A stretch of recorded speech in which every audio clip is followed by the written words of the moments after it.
Hi, hey, hello, and welcome. I'm Kirsten, and this is Tristan, and we are Haseya. We are so happy to have you here as we embark on our Monday conscious conversation. Happy Monday. We're so glad that you're here and we get to sit down and have these expansive conversations together to talk about the day-to-day stuff that is very prevalent in our lives and to be able to bounce off of each other and look at things and inspect things and then come back to this truth, come back to this open awareness to where we can navigate day to day differently. We can make these very present decisions as we move through our day to have the experience that we're truly desiring to have. Mm, let's do it. Oh, it just always sounds so damn juicy, man. We're just gonna change the trajectory of our day to day. Who the hell does not want that? Yeah, here, here. Oh man, Tristan and I, because of what we do and who we are, we had so much reflection, both introspection and retrospection, and looking at where we were at before we started this journey, who we were, and what we were seeking. And we both found ourselves very blessed with our mentor and our community that perpetuated the same truths and the principles that we come here to speak and teach to you from, which is all about understanding who you are in your innate divinity, and how we seek help, seek guidance, seek support within our own spiritual journey and growth. Yes, so we're going to talk about that. We're talking about this aspect of seeking the guru or being the guru and knowing better than others and interjecting into their journey and their life. We've all, once you know better, you start your journey of doing better, but then all of a sudden you're noticing it in everybody else's life, and you're wanting to be everybody else's coach. You're wanting to change everybody else's experience. Is that right? Oh yeah. One of the examples we like to use, because not everybody resonates or they don't witness themselves or see themselves in personal development, um, is think about that one person that has always tried to be healthy.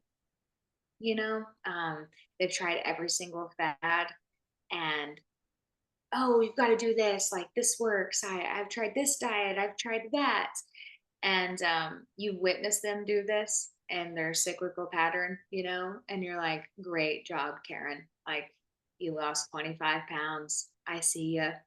I don't care. I've watched you do this, change, not eat, overeat, all the different, experiences. Like, it's not for me. Who of us can now say that we've done that in our spiritual journey? Like, this is the thing, this is what will liberate you, this is what will change your life, and we try to shove it down somebody's throat or give them, this program, this book, and it's not really what they need in this moment. It's not really the time that they're ready to receive. Oh, absolutely. Absolutely, and I can absolutely raise both hands. Yeah, I can raise both hands.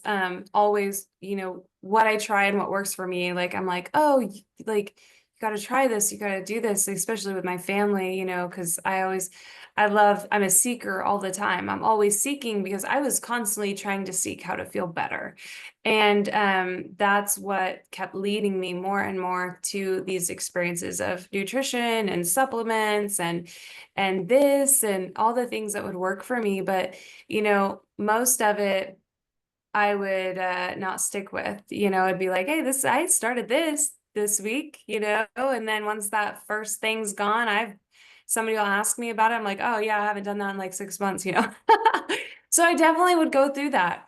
And something I learned through this is that just do it. Just do it. Just do what works for you. Stay in alignment, create your habits, create your things that you do, and If somebody asks, then they want the information. If somebody is asking, that's when they're wanting the information, not to broadcast it all over the place.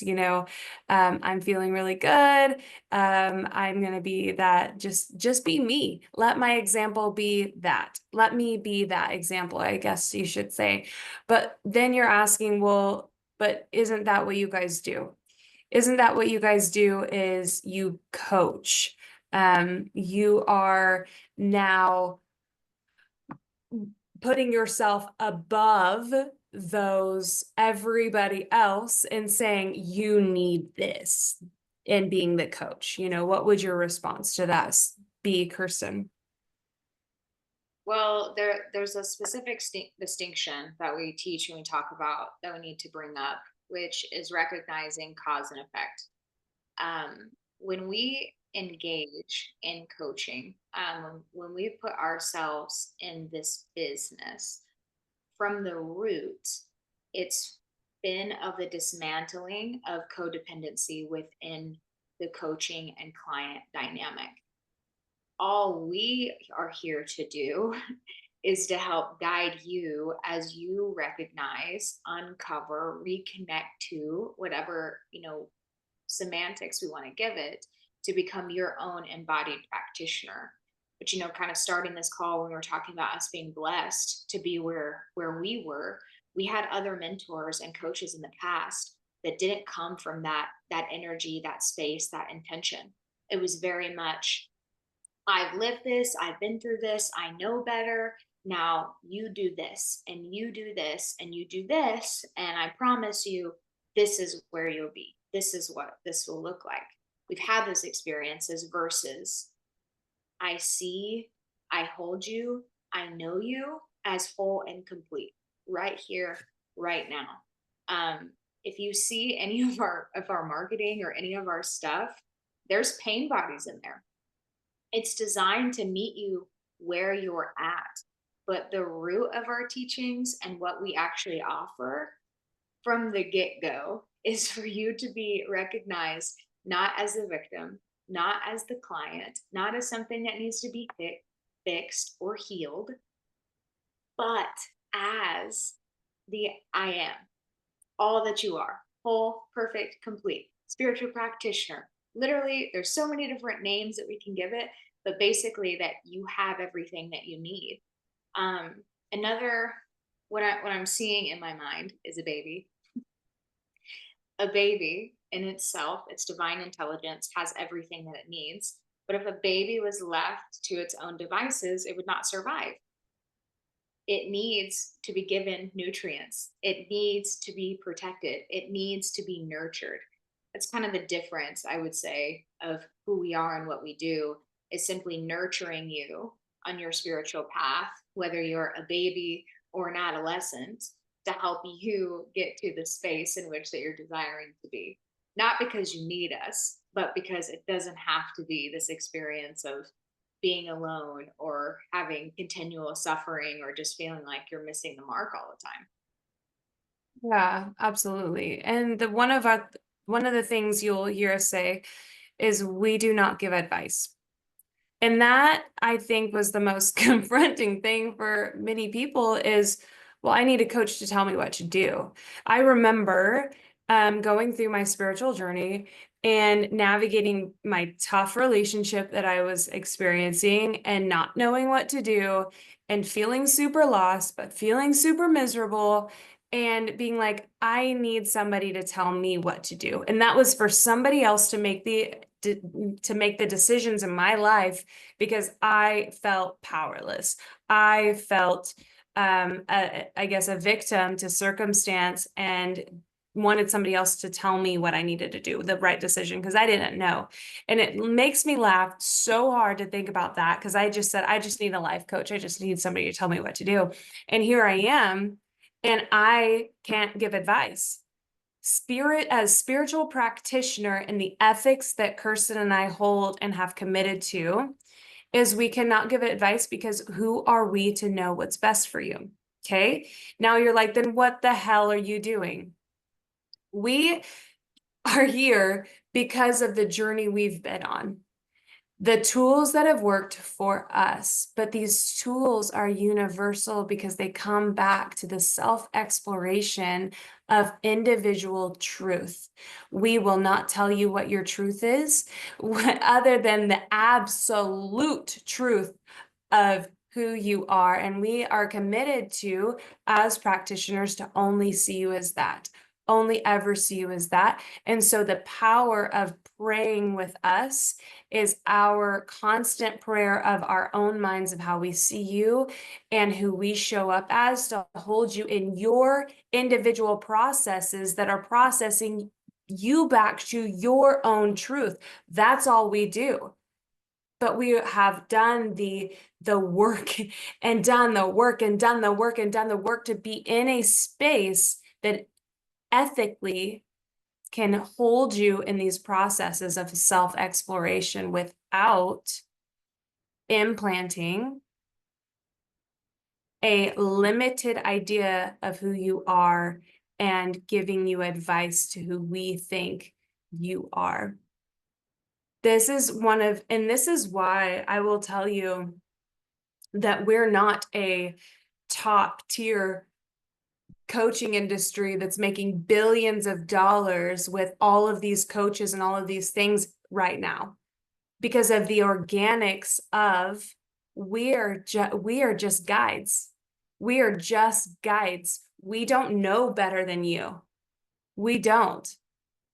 We have the tools for you to guide and to know and to actually meet yourself for the first time.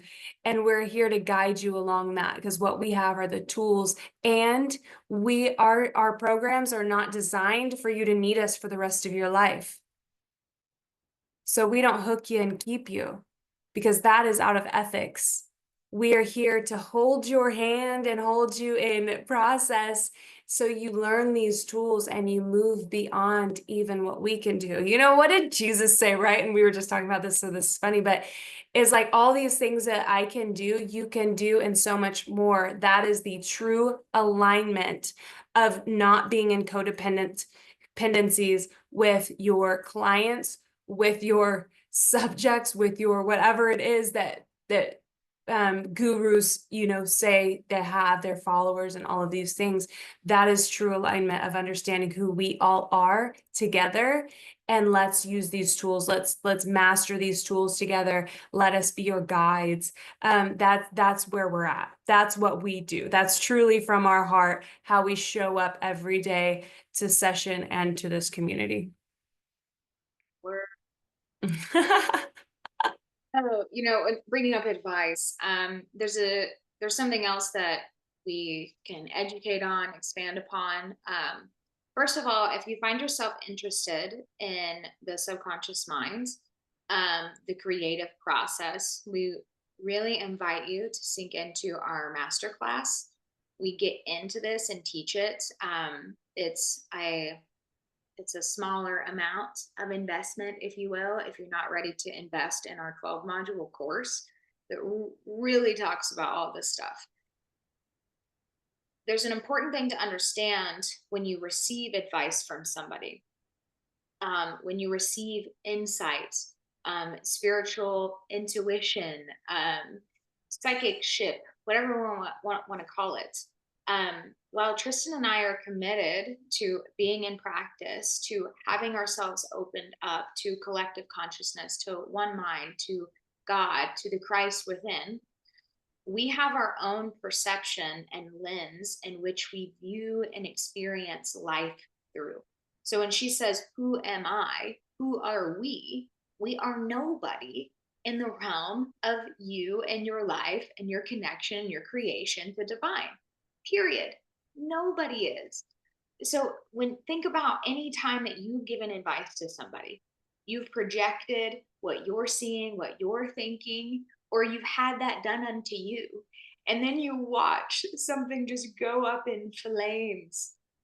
Oh my God, I remember. I remember my young, spry self and all of her infinite wisdom of everything that she thought she knew, and how she would direct and counsel and would just witness people's shit just blow up. I had friendships like dismantle over it because I said and I pushed and I projected. I, do you have any of those experiences?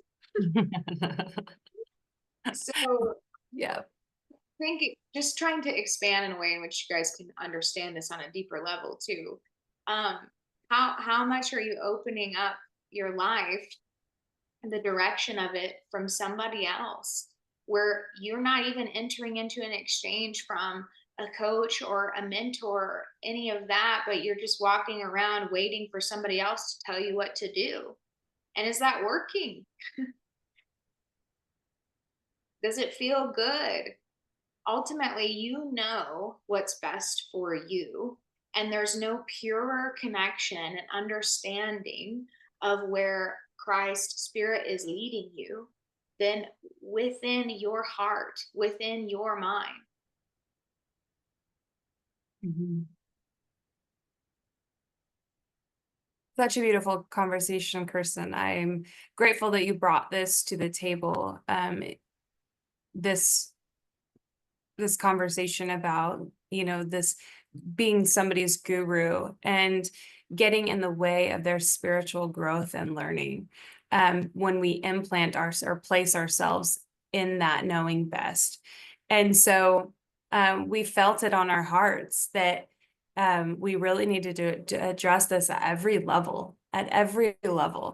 And it comes down to motherhood, and it comes down to being the brother, the sister, the daughter, the son, the mother, the father. It's on every single level of relationships. And we do that within marriages. We do that within relationships of knowing better and wanting people to be different and wanting to impose our beliefs and what we think is better for people, and bringing ourselves to this really grounded of, you know, this is the one. This is the one that needs to be taking my advice and needs to be exploring for myself. If somebody wants to know what I'm doing, I'll share what works for me. That's what works for me, right? And always encouraging others to figure out what works for them. Because who are we to know what somebody else needs in their life,